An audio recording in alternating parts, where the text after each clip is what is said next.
Welcome, day 4 of Vlogmas. It's going to be a quick one today. Thank you so much for all the well wishes for my sweet baby Max.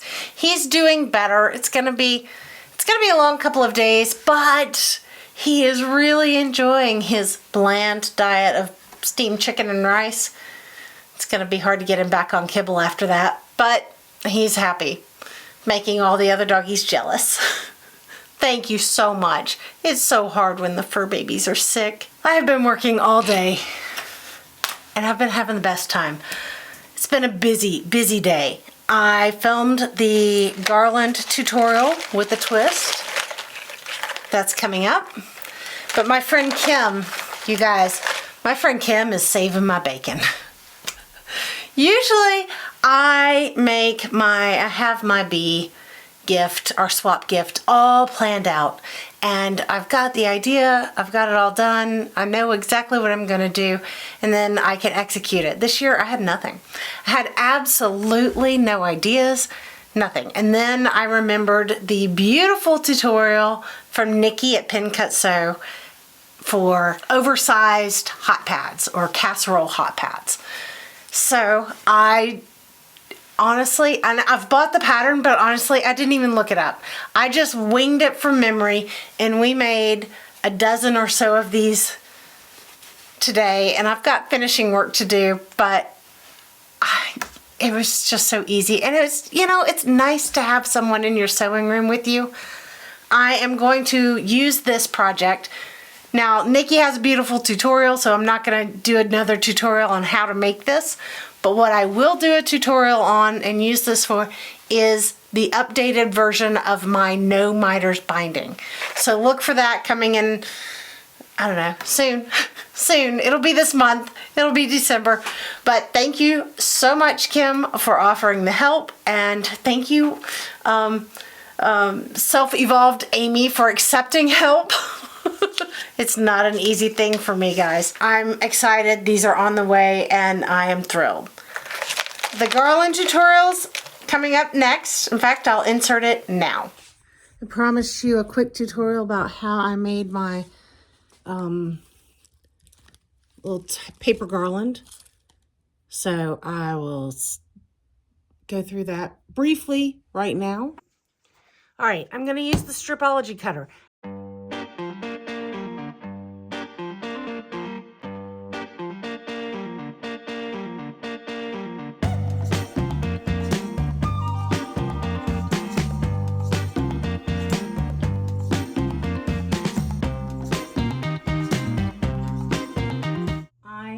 To make garland with the little squares.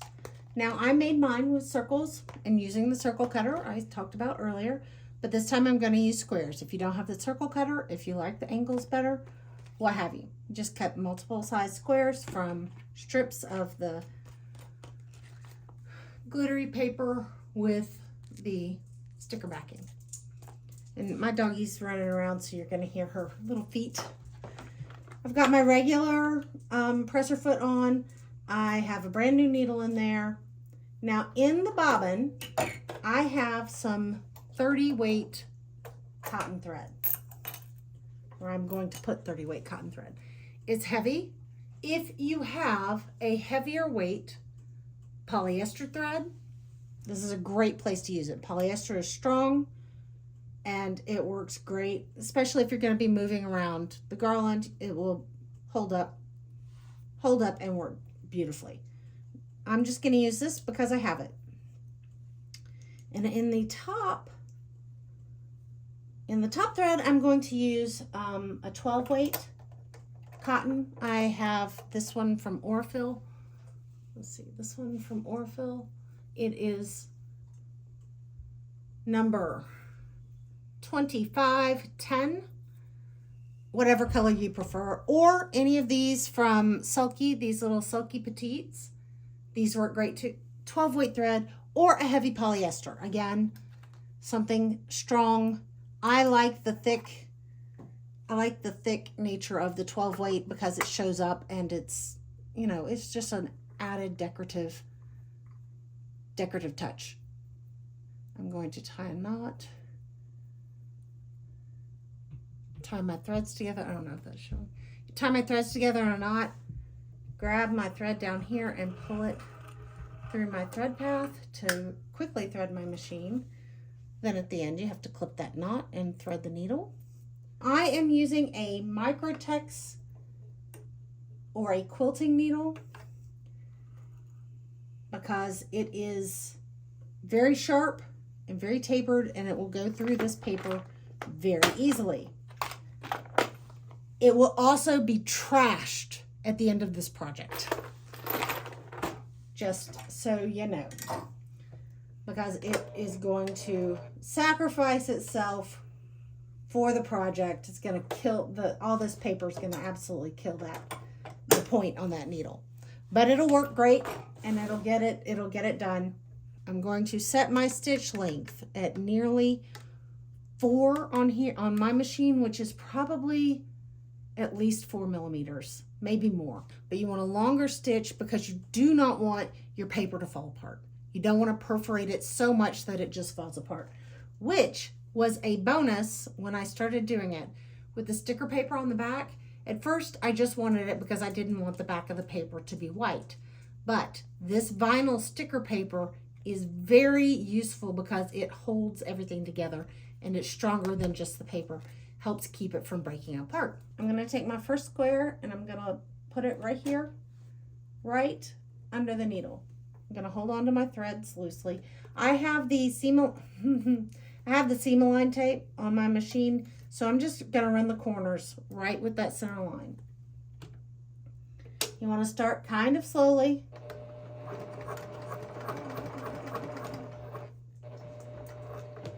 And then I've got my little guys over here. And you just you're going to butt it right up against one after the other. I'm running these corner to corner because that seems reasonable. It's not that serious, y'all. Go a little slowly. You don't want them to get out of your way or get out of hand. And you just mix and match your colors and your sizes.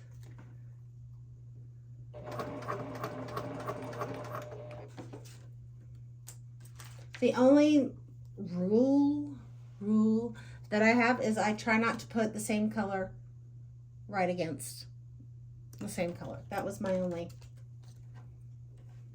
But I will put the same size against the same size because that's kind of fun. And it's there's no real science to it. You just make it happen.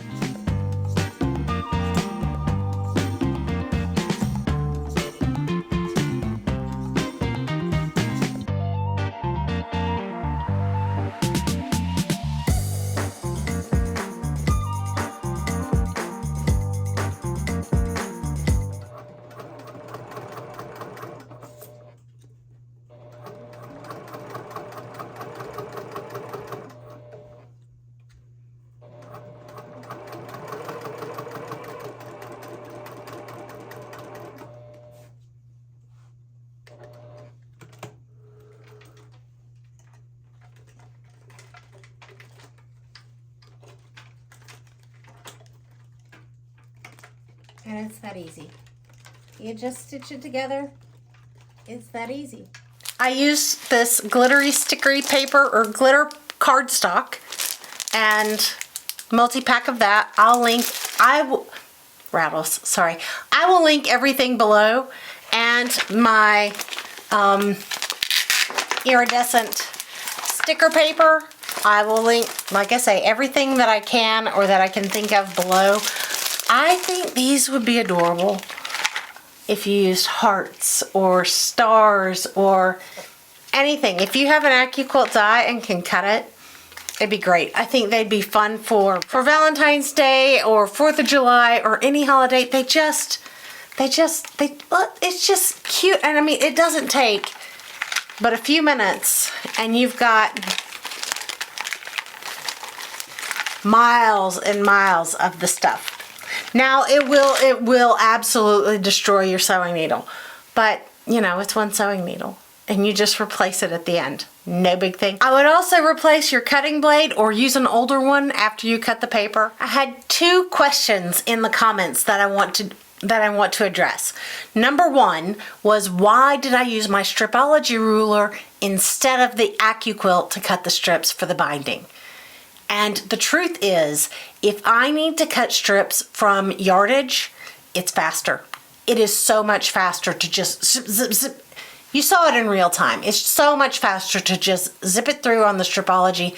It is a tool that I use all the time, and it is an investment. It is an investment, but for me, it's worth it. And it serves a different purpose than the AccuQuilt. If you have mobility issues, if you can't stand at the table, absolutely use the AccuQuilt to cut your strips. If you're cutting on a 1/4 inch, use the AccuQuilt because it's hard to cut a 1/4 inch on the main stripology ruler. Now I know there's a new one that addresses 1/4 inches, but I don't know anything about that. If I am cutting a bunch of scraps into 2.5 inch strips or pieces, I will pile them up on the AccuQuilt and run it all through at one time because I'm using a haphazard method.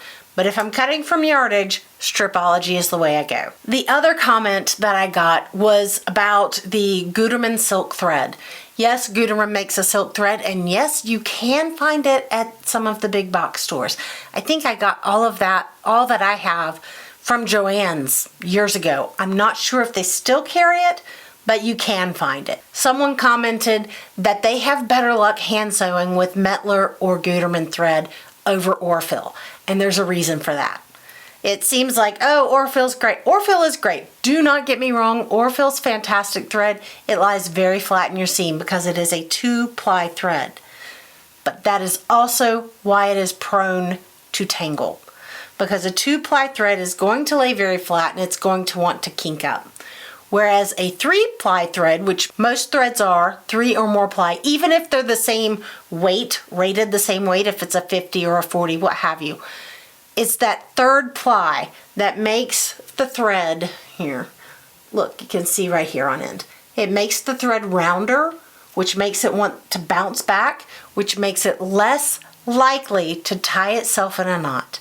So if you're having trouble with your Orfil thread tangling, knotting, kinking up, even if you've used beeswax or thread conditioner, it might be that 2-ply working against you. Just a little threaducation and a little food for thought. If you're having trouble, try a different sewing thread and a different brand and see if that helps you out. I am having so much fun with Vlogmas. I am having so much fun chatting with you guys in the comments. I am really loving the Ask Me Anything questions, so don't forget to drop one of those down there and label it AMA for me. You are the best part of this entire adventure. Thank you so much for coming back day after day, asking questions, leaving comments. Community. I mean, you guys know from my book recommendations and whatnot, it's people. It's about the people. It's about your stories. Like I said, it's a quick one today, so I am going to leave you right there, and I'm going to go run some errands at the grocery store. I'd say H-E-B is not worth filming, but it really kind of is, and maybe I'll do that one day. Our grocery store is an adventure. And if you aren't in Texas, if you don't know what the H-E-B is, Google H-E-B on YouTube and there's some fun stories. But I'm going to go do that, and I hope you have a wonderful evening and wonderful day tomorrow. And I hope you never, ever forget that you make the world more beautiful just by being in it. I'm Amy, and I'll see you next time.